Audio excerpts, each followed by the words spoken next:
Hai sahabat Tufel Edukasi, berjumpa lagi bersama Tufel Edukasi membahas materi-materi Tufel. Pada pembahasan sebelumnya, kita membahas perbedaan soal-soal structure dan written expression.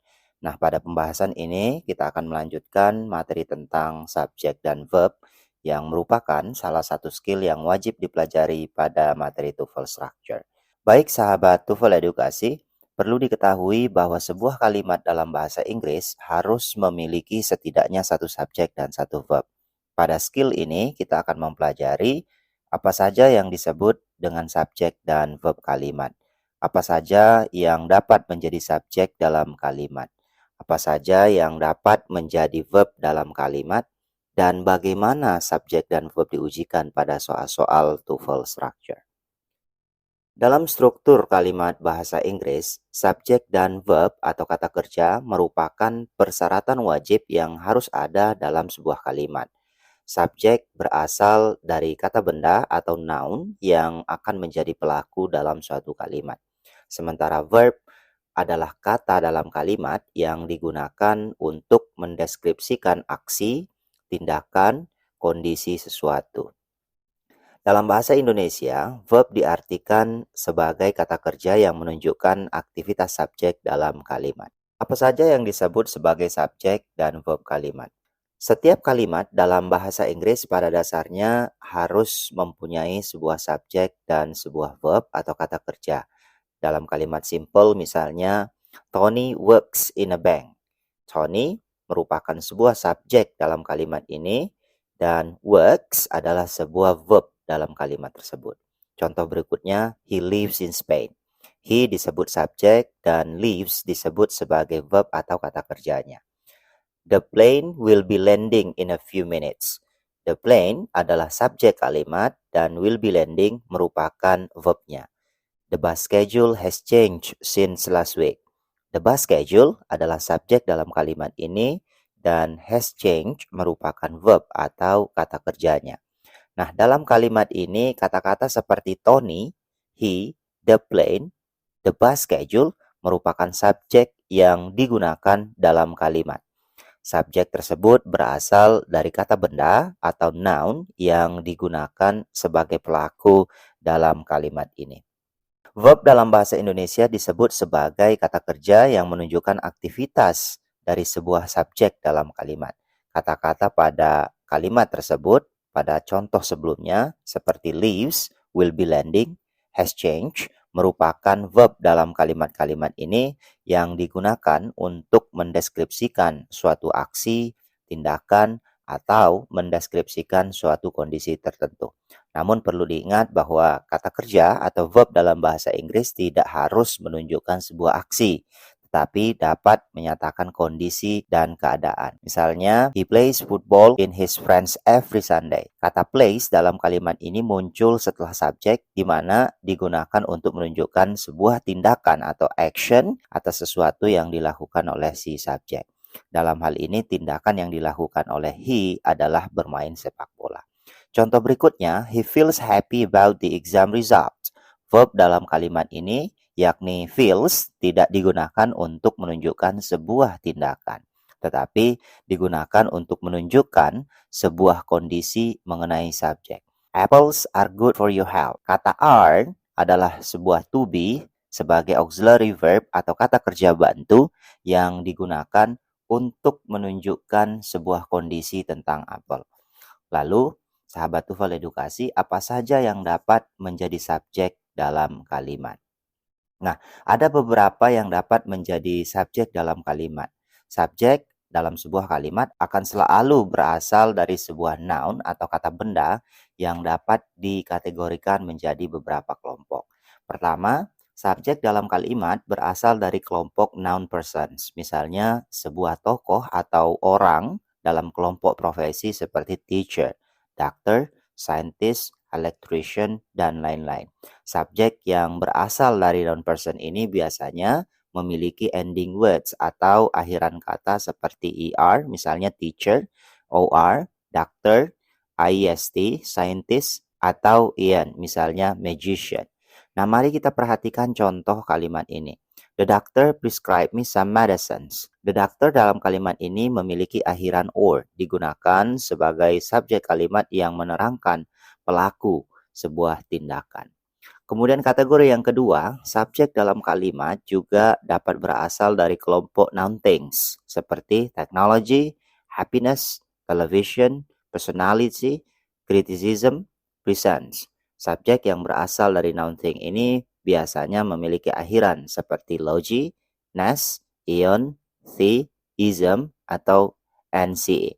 Noun things termasuk kata benda yang dapat dihitung baik dalam bentuk singular atau disebut singular countable noun, dan ada juga yang berbentuk plural, plural countable nouns. Selain itu, subjek dapat juga berasal dari sebuah kata benda yang tidak dapat dihitung, dan ada yang bersifat abstrak seperti happiness yang selalu berbentuk singular. Jadi kata happiness adalah kata benda yang bersifat abstrak yang selalu berbentuk singular yang digunakan sebagai subjek dalam kalimat. Nah, yang ketiga, subjek kalimat juga dapat berasal dari pronoun. Misalnya I, you, they, we, he, she, dan it. Nah, pronoun ini disebut sebagai subject pronouns di mana ada yang berbentuk singular maupun plural. Kemudian mari kita perhatikan apa saja yang dapat menjadi verb dalam kalimat. Secara umum, kata kerja atau verbs dalam bahasa Inggris terbagi menjadi beberapa tipe, di antaranya action verb, modal verb, auxiliary verb, atau linking verb. Kata kerja yang berasal dari action verb digunakan untuk menunjukkan sebuah tindakan dalam kalimat, seperti kata kerja eat, run, talk, walk, dan sebagainya. Verb seperti ini disebut juga sebagai dynamic verbs. Nah, selain action verbs atau dynamic verbs, ada juga yang disebut sebagai stative verb. Kata kerja yang berasal dari stative verb digunakan untuk menyatakan kondisi pemikiran, pendapat, perasaan, emosi, persepsi indera, kepemilikan, dan ukuran. Mari kita masuk pada kata kerja yang berasal dari modal verb. Kata kerja yang berasal dari modal verb atau disebut kata kerja bantu berfungsi untuk menunjukkan kebutuhan, kemungkinan, atau kemampuan dalam kalimat. Misalnya, penggunaan modal verb can, could untuk menunjukkan sesuatu yang dapat dilakukan. Contohnya, I can cook Chinese food. Saya bisa memasak makanan China. Contoh lain, misalnya may atau might, berfungsi untuk menyatakan sesuatu yang mungkin atau boleh dilakukan. Contohnya, he may come later after the opening ceremony. Modal verb seperti will, would berfungsi untuk menyatakan sesuatu yang akan dilakukan. Misalnya, Ben will buy something in the market on Sunday morning. Kemudian modal verb seperti shall, should, have to, had to, ought to, dan must, sesuatu yang harus dilakukan. Misalnya, I have to eat, you must drink your medicine. Namun perlu diperhatikan bahwa kata kerja bentuk dasar akan muncul dan digunakan setelah modal verbs ini. Misalnya, I can cook Chinese food. Cook adalah kata kerja berbentuk dasar dan can adalah modal verb.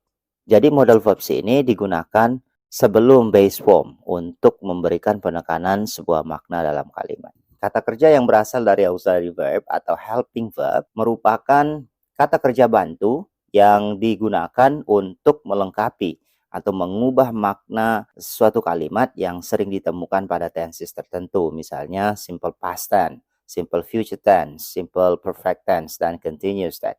Auxiliary verb dalam hal ini termasuk to be, misalnya be, am, is, are, was, were, been, dan being. Kemudian do, misalnya do, does, and did. Dan bentuk have, misalnya have, has, had, atau having. Contoh dalam kalimatnya misalnya I go running every Sunday morning with friends. He doesn't go running every day. I didn't need much help. The students had done the homework. Kemudian kata kerja juga bisa berasal dari linking verbs.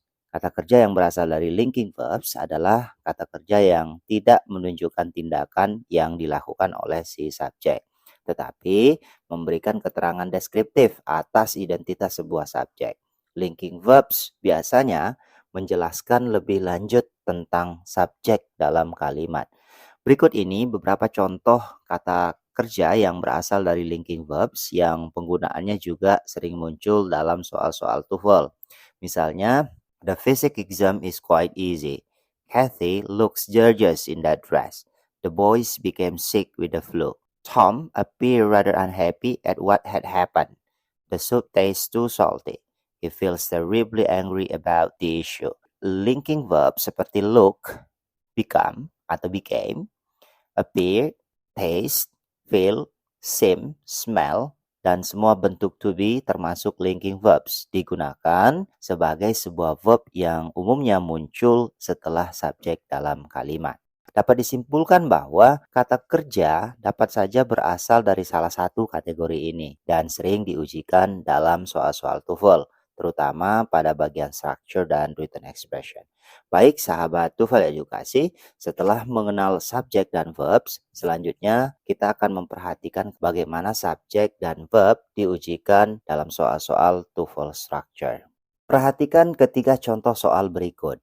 Ketiga bentuk soal ini ditulis dengan tidak lengkap. Tugas kita adalah membaca kalimat ini dari awal hingga selesai dan memastikan terlebih dahulu apakah kalimat ini sudah memiliki subjek dan verb. Dalam contoh soal nomor 1, subjek kalimatnya dikosongkan, sementara verbnya sudah tersedia, yaitu was ringing. Dengan demikian, untuk melengkapi kalimat ini, kita hanya perlu memilih salah satu pilihan jawaban yang dapat digunakan sebagai subjek. Pilihan A, loudly, merupakan adverb.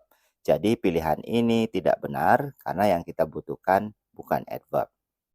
Pilihan B, in the morning, merupakan frase preposisi. Jadi pilihan ini juga tidak benar karena yang kita butuhkan bukan prepositional phrase. Pilihan C, the phone, dan pilihan D, the bells, kedua-duanya merupakan nouns yang dapat berfungsi sebagai subjek. Pilihan C, the phone, adalah noun yang berbentuk singular, sementara pilihan D, the bells, adalah noun yang berbentuk plural. Karena verb dalam contoh kalimat pertama berbentuk singular, yaitu was ringing, jadi subjek yang benar untuk melengkapi kalimat ini harus pula berbentuk singular. Jadi pilihan yang benar adalah C, karena the phone merupakan noun yang berbentuk singular yang dapat digunakan untuk melengkapi kalimat tersebut. Jadi kesimpulannya adalah subjek dan verb harus sama-sama singular dalam contoh pada kalimat nomor 1. Pada contoh kalimat kedua, subjek dalam kalimat ini sudah tersedia, tapi yang dikosongkan adalah verbnya atau verbnya belum ada. Dengan demikian, untuk melengkapi kalimat ini, kita hanya perlu memilih salah satu pilihan jawaban yang dapat digunakan sebagai verb. Pilihan A, C, dan D bukanlah kata yang termasuk verb. Jadi pilihan ini tidak benar karena yang kita butuhkan adalah verb untuk melengkapi kalimat tersebut. Pilihan yang benar adalah B, are delivered, adalah rangkaian dua kata terdiri dari to be dan kata kerja ketiga untuk melengkapi kalimat pada contoh kedua. Selanjutnya pada contoh ketiga, kalimat ini sudah memiliki subjek yaitu Mark Twain, tetapi tidak memiliki verb. Perhatikan pilihan jawabannya. Manakah di antara pilihan tersebut yang dapat digunakan sebagai verb untuk melengkapi kalimat ini? Pilihan A, called, adalah sebuah kata kerja berbentuk kedua atau disebut past form of the verb. Pilihan ini merupakan pilihan yang benar untuk melengkapi kalimat ini. Pada pilihan B, calling, kata ini berakhiran ing yang disebut sebagai present participle form, berdiri sendiri dan berfungsi sebagai adjektif. Pilihan C, he called, pada pilihan ini diawali oleh sebuah subjek he. Dalam kasus contoh kalimat ini, kita tidak memerlukan subjeknya. Jadi, pilihan C bukan pilihan yang benar. Pilihan D, his calls, merupakan bentuk posesif yang digunakan sebagai subjek. Karena kita juga tidak membutuhkan subjek untuk melengkapi kalimat tersebut, jadi pilihan D juga tidak benar dalam konteks ini. Nah, perlu diingat kembali bahwa saat mengerjakan soal-soal TOEFL structure, kadangkala kalimat tidak memiliki subjek atau tidak memiliki verb, atau bahkan tidak memiliki subjek dan verb. Tugas kita adalah membaca dan memperhatikan soal dari awal hingga akhir. Setelah itu, perhatikan apakah kalimat yang diujikan ini sudah memiliki subjek, apakah kalimat tersebut sudah memiliki verb. Kemudian, pilihlah salah satu pilihan jawaban yang dapat digunakan untuk melengkapi kalimat. Baik sahabat TOEFL Edukasi, seperti inilah cara mengerjakan soal structure yang berkaitan dengan subjek dan verb. Materi selanjutnya kita akan mempelajari skill yang berkaitan dengan frase preposisi atau disebut dengan object of preposition. Disarankan mengikuti materi ini secara berurutan agar dapat memahami bagaimana cara mengerjakan soal-soal structure dengan baik. Demikianlah pembahasan materi TOEFL pada kesempatan ini. Semoga bermanfaat. Jangan lupa like dan subscribe agar tidak ketinggalan materi terakhir lainnya dari